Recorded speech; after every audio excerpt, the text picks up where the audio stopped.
मित्रों नमस्कार, मैं बालकृष्ण त्रिपाठी चमत्कारों की दुनिया में आप लोगों का एक बार फिर स्वागत करता हूं, अभिनंदन करता हूं और वंदन करता हूं। मित्रों, आज के इस वीडियो में हम श्रीमद् भगवद गीता के अध्याय 2 के श्लोक नंबर 70, श्लोक नंबर 71 और श्लोक नंबर 72 यानी 3 श्लोक के बारे में कुछ हम लोग जानेंगे और उसके बारे में कुछ समझने का मित्रों हम लोग प्रयास करेंगे। हम अपने विषय पर चला मित्रों, उसके पहले हम आप लोगों से यह कहना चाहेंगे कि यदि हमारी वीडियोज मित्रों आप लोगों को अच्छी लगती हैं तो उसको लाइक करिए, शेयर करिए, सब्सक्राइब करिए, कमेंट करिए और शेयर और क्या बोलते हैं कमेंट के लिए हमारी विशेष प्रार्थना है मित्रों आप लोगों से। हम आपका शेयर और कमेंट हमारे लिए महत्वपूर्ण होगा। अब मित्रों हम लोग देखते हैं कि श्लोक नंबर 70 क्या है। आपूर्यमाणमचल प्रतिष्ठं समुद्रमापः प्रविशन्ति यद्वत् तद्वत् कामायं प्रविशन्ति सर्वे स शान्तिमाप्नोति न कामकामी। इस श्लोक में मित्रों जो है इसका अर्थ भगवान क्या बता रहे हैं। इस श्लोक में समुद्र का दृष्टांत, समुद्र का उदाहरण भगवान देकर के महापुरुषों की महिमा का वर्णन भगवान कह रहे हैं।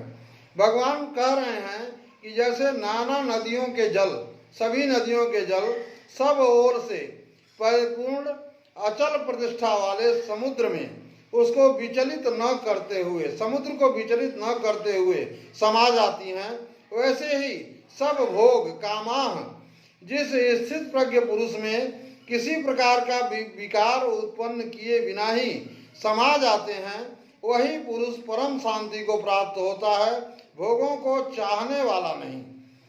तो अगर व्यक्ति, यहाँ भगवान यह बता रहे हैं कि जिस प्रकार से समुद्र के अंदर सभी नदियां समाहित हो जाती हैं और समुद्र को बिना विचलित किए हुए, समुद्र के अंदर किसी तरह का कोई विचलन या किसी तरह का कोई चेंज जो है वो नहीं आता है, तो उसी प्रकार से यदि मनुष्य जो है वह भोग स्थित प्रज्ञ पुरुष में किसी प्रकार का विकार उत्पन्न किए बिना ही समा जाते हैं, तो वही पुरुष जो है परम शांति को प्राप्त होता है, न कि भोगों को चाहने वाला व्यक्ति जो है परम शांति को प्राप्त होता है।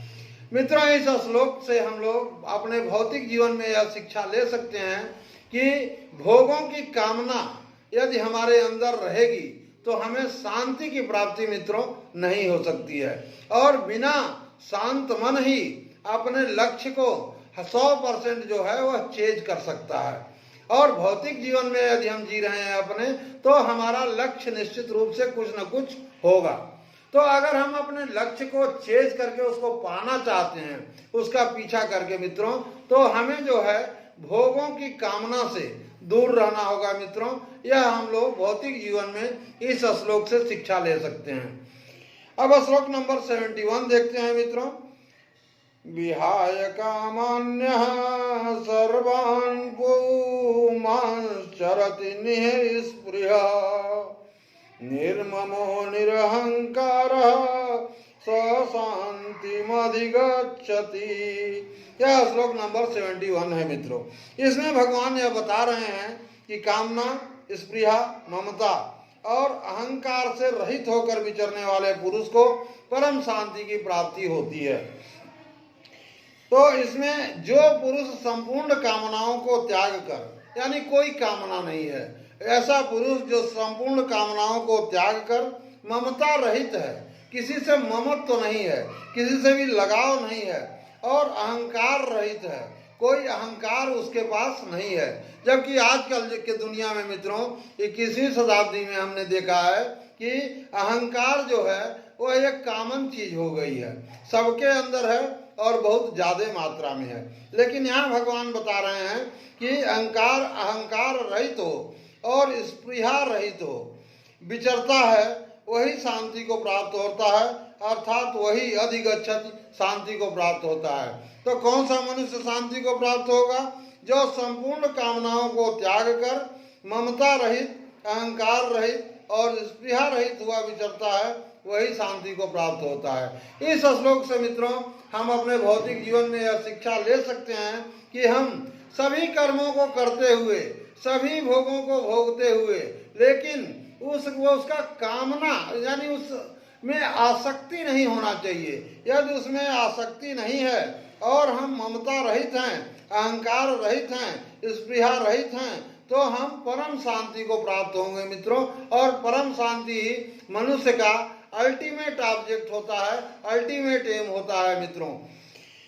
आगे मित्रों हम लोग देखते हैं श्लोक नंबर 72। एका ब्राह्मी स्थिति पार्थ नैनां प्राप्य विमुह्यति स्थित्वा सा मंतकाले अपि ब्रह्म निर्वाण मृच्छति। यह मित्रों श्लोक नंबर 72 है। इसमें भगवान बता रहे हैं कि हे अर्जुन, यह ब्रह्म को प्राप्त पुरुष की स्थिति है।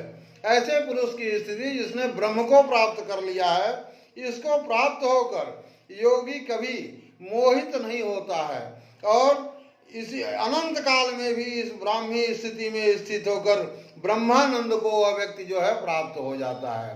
तो यहाँ पर भगवान हम मनुष्य जात को यह शिक्षा दे रहे हैं कि हम ब्रह्मानंद को कैसे प्राप्त कर सकते हैं, यानी आनंदों का जो आनंद है, जिसके आगे सभी आनंद जो है वह फीके पड़ जाते हैं, ऐसी आनंदमय स्थिति हम किस प्रकार से और कैसे अपने जीवन में उत्पन्न कर सकते हैं।